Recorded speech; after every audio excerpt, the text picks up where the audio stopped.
Simpson's Kodi Miller has become one of the most decorated athletes to come through Vernon Parish over the last several years. 15 state championships across basketball, rodeo, cross country, and more. And her athletic career isn't over quite yet. On Friday, Miller signed her national letter of intent to continue her basketball career with the LSUA Generals, becoming the first Simpson player to sign to the college level in 8 seasons. Miller was joined inside Simpson's gym by family, friends, coaches, and of course her Lady Bronco teammates. Miller was a key piece of the back-to-back title runs by Simpson, which included first-team All-State selections in both seasons, averaging 15 points per game as a senior.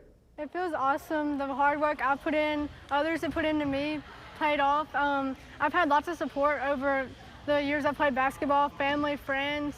I wouldn't have did so good this last season without Mr. Galen Bennett. I want to mention him. He's helped me a lot. I went to LSUA camps last summer. I played with them. I did good there, and I felt at home there, but then I've talked to the coach all season, kind of put the idea down for a little bit, and then decided to come and play at the end of the year. Kodi's relentlessness, honestly, is what sets her apart. And anyone who's ever watched her will agree with that. She's going to give you 100%. She's not a player that I ever have to say, Kodi, hustle. Kodi, give me 100%, because Kodi's going to give me more than 100% anytime she steps on the court.